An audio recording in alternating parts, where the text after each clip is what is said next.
Pamela, j'attends avec élément. Quand il y a pour vous ça, mon thème en ailleurs, les personnes ensemble. Joie Luc chapitre 15.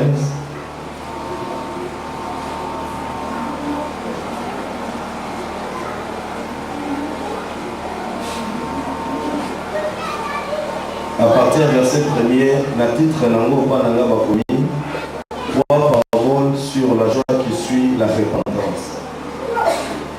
Yesu apesi ba parole misato on a kotalisa esengo oyo elandaka soki mopagano abomoli motema.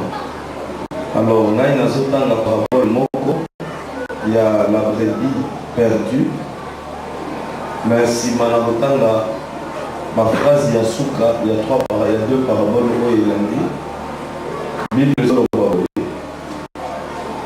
Mais il leur dit cette parole: lesquels d'entre vous, s'il a 100 brebis et qu'il en perde une, ne laisse les 99 autres dans le désert pour aller à la recherche de celle qui est perdue jusqu'à ce qu'il la trouve. Lorsqu'il l'a trouvée, il la met avec joie sur ses épaules et de retour à la maison, il appelle ses amis et ses voisins et leur dit: réjouissez-vous avec moi, car j'ai trouvé ma brebis qui était perdue. De même, je vous le dis, il y aura plus de joie dans le ciel pour un seul pécheur qui se répand que pour 99 justes qui n'ont pas besoin de repentance. Et si comme kaka batangi na Bible que feti esalamaka na lola eza na moment oyo mopagano moko abongoli motema. Yesu azoloba boye soki mutu azobokola banyama na ye bibwele aza na bameme to mpe na bapate 100, soki moko ebongi akotika nano 99 oyo etikali, alandi abandi koluka moko oyo ebungi nzela. Soki aye kozwa moko wana atie na mapeka na esengo, tanga azokoma na ndako abengi bato: boya pate nange ebungaki, nazwi yango boya tosepela. Nde Yesu alobi ke ndenge moko mpe esengo ezalaka na lola soki mopagano moko abongoli motema. Bandeko, nalingi comprendre mokili oyo moto moko te aexista na se na moi ndenge na ye. Soki toza koexiste sur la terre, c'est l'intention d'un créateur. Mokili moko nde atinda bato baexiste na mokili. Alors nzambe oyo akela biso atinda biso na mokili, posa ya nzambe ezalaka tozala en bonne relation na ye. Nde ozomona na jardin, Bible ezoloba ke vers le soir la voix de l'Éternel parcourait le jardin. Dieu aime parler avec les hommes, Dieu aime habiter avec les hommes. Ndenge Proverbe 8 ezoloba ke il aime jouer sur le globe terrestre. Mais le diable a tout ça, c'est qu'on appelle l'inimitié, opposition, tout et encore séparation, aux angamoyokani entre Moto na mokeli na ye. Papa signon surtout aux hommes na scène à moi boyo, les alliés pour Moto akabwana na oyo akela ye. Zambe azana ko sepelate. Ils ont sepelé sans Zambe des situations voilà. Mais Zambe a tiré voie de sortie. Bible zoloba ke ba ange babebisa na Nzambe aluka lolenge ya kobikisa bango te. Atika bango la ndenge babebisa akondana bango pour l'enfer. Mais ntango muntu aye kobebisa, Nzambe aye koluka voie de sortie. Okomona na Genèse chapitre 3 verset 15, ntango Nzambe azopunir serpent azoloba naye ke je mettrai une entre toi et la femme, entre ta postérité et celle de la femme. Celle de la femme t'écrasera la tête et toi tu lui blesseras les talons. Zamba bandeko kotalisa déjà ndenge mokili kobika. Bandeko mokili mobimba eza na kati ya lobwaku oyo bazobenga yango molili to mpe le monde déjà c'est eza une vallée, c'est un fossé. Alors mpo moto abima na lobwaku wana nzela eza kaka moko oyo Yesu azolobaki je suis le chemin, la vérité et la vie. Nul ne vient au Père que par moi. Nzela kaka moko oyo moto akoki kozonga na bomoko na Nzambe, c'est Jésus, par le truchement de la repentance. Donc atomoni moto aza na mongo ebele lokola Bill Gates to mpe lokola Sultan de Brunei, mais soki moto ayebi Yesu te aza mokufi.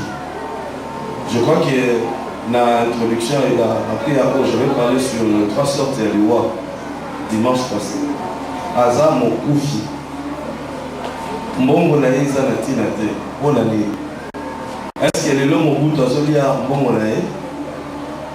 La plupart ya bato bakendaka Afrique du Sud, soki balobi ki basalisa yo tourisme baomema yo na ndako moko ya mobutu bakanga yango bachaine, okuta ndako moko bakanga yango bachaine, balinga ndako bachaine ntina porte bakangi babisi yo oyo eza ndako ya président mobutu, babalesi kofuta bataxe te nde tokangi yango. Toujours ça l'effort, nous appliquons tout notre savoir, toute notre force à rechercher l'argent. Oyo un jour tokotika yango. Toujours préféré to bomata batu to zombongo. Toujours préféré to kila tuta ba poisson. Moi na moi c'est préféré ate kanzoto na ye kwa zombongo. Oyo un jour akotika. Un jour akotanda maboye babengi ye ebembe. Ata soki famille na yo balengi yo ndenge nyonso eloko ekosala ke bakende kokunda yo eza kopola na corruption. Bandeko soki kopola ezalaka te, mais ti lelo tomonaka bibembe ya bakoko na biso bakufa kala, ti lelo ebembe ya Adam elingaki ezala tonge tofuta ata babiye tokembo Adam azalaki nde boye, mais eloko esalaka ke bakundaka bato eza kopola. Mutu moko ta supporter, même ton père, même ton mari ou ta femme. Quand on dit c'est la mort, mais après quelques temps, nous colonions ce qui est aussi que ça, Lazare, la grande sœur de Lazare qui prétendait aimer Lazare. C'est qu'il y a ce qui est bas, il sent déjà, aboli déjà. Et le monde, très favorable. L'église devait être un endroit où les hommes viennent pour se réconcilier avec Dieu, non pas un endroit où les gens viennent seulement à la recherche de solutions. La solution naissait dans moi et Zoya au second degré. Parce que nous avons monté ma malam, il y a ça qui est monté à la même église. Dieu pouvait créer un homme qui allait à la naïté, mais Zambé n'a pas dit que Dieu pouvait créer. N'est-ce pas que Banzete et se déplace à la tête? Est-ce que Banzete est tombé à la maison? Est-ce que Banzete est l'obaka? Les arbres parlent, ils ont leur langage. Banzete au monde va être vivant, ils ont la vie, ils vont vivre, ils vont respirer, ils vont lobaka, ils ont le langage na bango. Mais ça va bimer la bango mobilité. Batikala fixe, ata un moment on peut bénir la bango. Ce que par exemple, au monde langage yanzete, bakronome au bazan awa. Okokosala na nzete na yo ya manga ezobota te mpona kostimule nzete ya libota bakata yango bakota nzete akoexprime désir ya kotika na njima akosala l'effort abota po akufa te soki akufi bamenase nga balingi baboma ngai se nakufi naboti te grâce na ngai kodisparaître Ndenzeta pour ça l'effort, abotamanga, oboso bangoyo, semence naïtique à la mokili. Les arbres parlent. Voilà pourquoi un agronome, ce qui a eu en retard, il dit ah, nous étions à faire passer le message dans les états.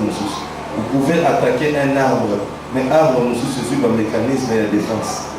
Ils ont communiqué entre eux. Ce sont des êtres vivants.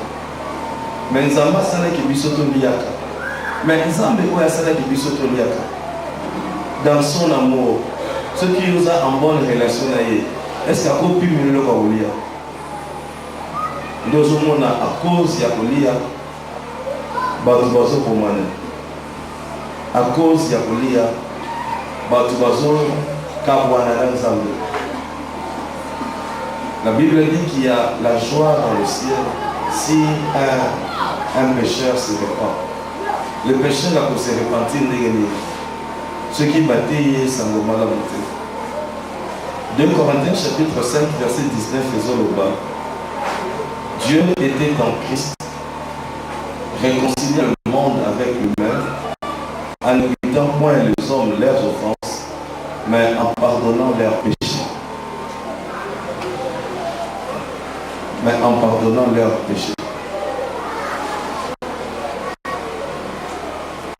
Ce qui a solo yo aux a sauvé. Ce qui a solo que yo expérimenté la nouvelle naissance. Yo moko yebi avant oye banzambe ndenge ozalaki. Na ndenge oyebi nzambe tu es devenu.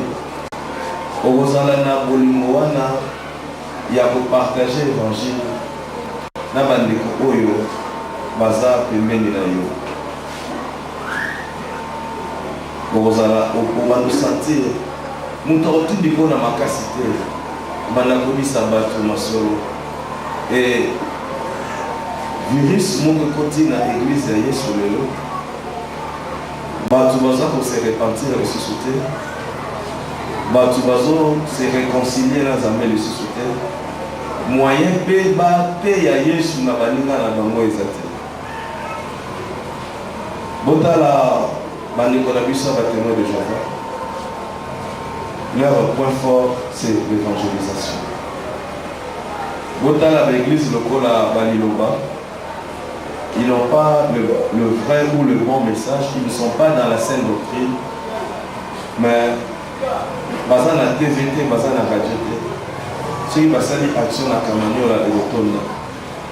Pour bazo communiquer facilement, on met dans les solos, il y a jus na bango à pétrole facilement. Mais pourquoi ne pouvons-nous pas parler de celui qui nous a sauvés? Si vraiment nous croyons que Jésus-Christ est ressuscité et que Jésus-Christ reviendra, on devait annoncer la bonne nouvelle. Na ba radio, na ba télévision, na ba la bala, tout le monde a eu papa à 60 ans.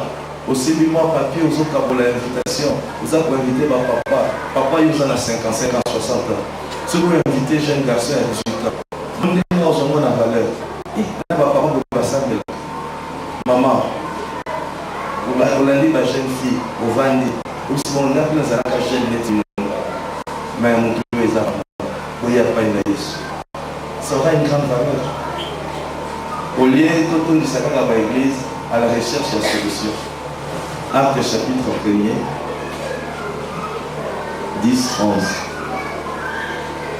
Et comme ils avaient les regards fixés vers le ciel pendant qu'ils s'en allaient, voici 2 hommes vêtus de blanc leur apparurent et dirent: Hommes galiléens, pourquoi vous arrêtez-vous à regarder au ciel? C'est Jésus qui a été enlevé au ciel du milieu de vous, viendra de la même manière que vous l'avez vu allant au ciel. Pour la nuit, qui s'attend, kotala oyo azomata. Yesu oyo bomoni azomata na miso na bino. De la même manière, paix à kozonga bongo. Jésus-Christ vient. Et il vient bientôt. Voilà pourquoi la Bible dit que l'Esprit et l'épouse disent Maranatha, viens Seigneur Jésus. On ne peut pas vivre sur la terre en oubliant la pensée du salut ou le retour de Christ. C'est ce qui fait la force de l'église. La résurrection de l'homme. Et c'est quoi il y a aux hommes qui y a Jésus. Ceux qui battent Christ ou bassi ya mokati na bango. Pour pas la moi idée. Voilà où tu es à Samuel. Na osala ozoli ozokanisa bato bakufi na beni bakeli felo na kati na bango ba Kristo baza combien. Soko moni accident salami okomituna bato bakufi brusquement boye. Est-ce que besoin de temps bakomi bongisa pour bakende lola. Voilà pourquoi Dieu va continuer à bénir l'homme blanc. L'homme blanc, il investit pour l'évangélisation. Bato mindele ataza na mbongo. Bazalaka na moi, motema moko ya mao. Pour civilisation na bango, on appelle ça une civilisation judéo-chrétienne. Ils sont basés sur des valeurs chrétiennes. Le moni Bill Gates à na Zimbabwe a tiré 130 millions de dollars. Bon, et sur la lutte contre le sida. Allez, à quel moment on a eu belé, tu vas au vaccin à malaria. La vie de ce que vous avez la connaissance. Bill Gates a quel moment belé, tu vas au vaccin à malaria pour le pays pauvre. La photo de malaria est à la tête. Ils sont dans la bonne voie. Bazan déjà dans ma vaccin expérimental et à malaria. Mais vous avez ce que vous avez au Congo façon basili salambongo la bonne. Mikolo yo mindele ba pesi 100 millions de dollars ya lutte contre Ebola. 100 millions pour les ana est. Mais biso mo ba église. Est-ce que tu stoses sangi si mbongo pour na chrétien au bazana ya bazo souffrir dans ça. Donc l'amour kozanga bolingo ezali moko ba signe à temps de la fin. Au Bible, que l'iniquité sera accrue, l'amour d'un plus grand nombre se refroidira. Mais plus, ils auraient la chrétien. C'est ça qui base à la dépositaire. Si on devait chercher l'amour sur la terre, même l'amour qui est une denrée rare, et c'est ça qui va qu'il y ait beaucoup de monde et pas y avoir plus. Parce que pour lui, nous avons Jésus. Alors, Jésus est notre propriété privée. Je me souviens, dans l'année 2001 ou 2002, la réalité à mon sur l'église, à quel âge on tient à mon corps à sous-point, un royaume dans un royaume. Mais là, il faut expliquer pas tout qui est. Donc, on a pays, nous sommes à la drapeau. Drapeau, il y a l'église qui est un royaume dans un royaume. Notre drapeau, c'est l'amour. Les cantiques et Zoloba. La bannière qu'il déploie sur nous, c'est son amour. L'amour devait être le drapeau des chrétiens. Mais pourtant, la secours façon de chrétien va vivre. Tout ça trop égoïste. Tout le monde la Bible tout entière se résume en deux commandements. Tu aimeras l'Éternel ton Dieu de toutes tes forces, de toute ton âme, de toute ta pensée. Et Yesolobie est un second commandement qui lui est proche ou qui lui est semblable. Tu aimeras ton prochain comme toi-même. Donc, la Bible est mon Bible, c'est la Bible. Mais est-ce que Matthieu est la Bible? C'est la l'église.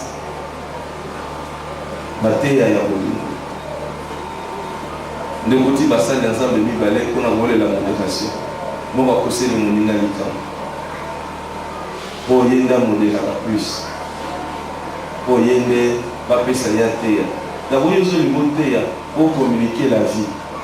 Mais aux yeux, on a pas méthode moko yamabé. Est-ce qu'on communique vie? Et là, on église, tout ça, tout ça, on transmet la vie en criant. Ou tout ce que tu transmets la vie. Non, la vie, elle est contenue dans le message, dans la sémence. De mon état, nous avons ça la banzete, azolobaki, c'était nous surtout et salama, et apporter sémence selon son espèce. Ce qui est lorsque tu véhicules le message de l'amour, tu as cette sémence-là. Ce qui est moko, aux la vie katinayo, tant aux autres vie et qui t'a donc, faisons un effort dans notre vie quotidienne, parlons de Jésus. La Bible dit, la joie de l'Éternel, c'est la force d'Israël. Ce qui est nanzela na yo mopaga na moko bongoli motema. Tant siko nzamba kozwa esengo, quand tu vas récolter un bon salaire. Car la joie de l'Éternel, c'est la force d'Israël. Lukaka na vie na yo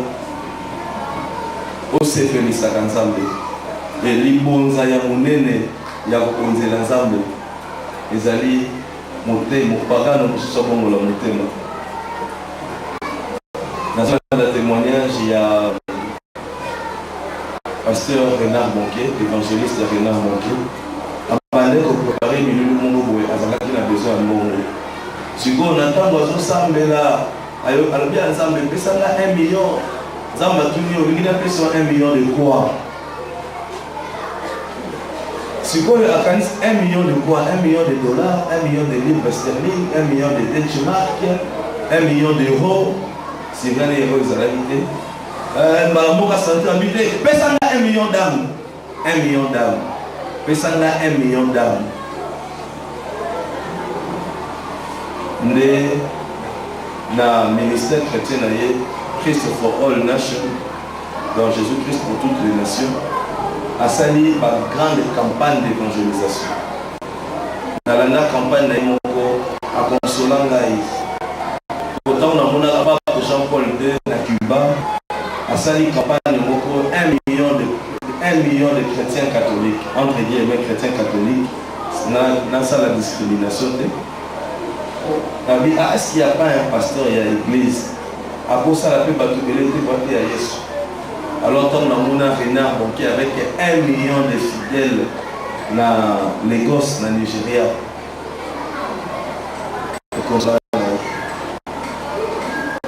Mais aujourd'hui, nous voulons l'argent plus que les âmes. Amen.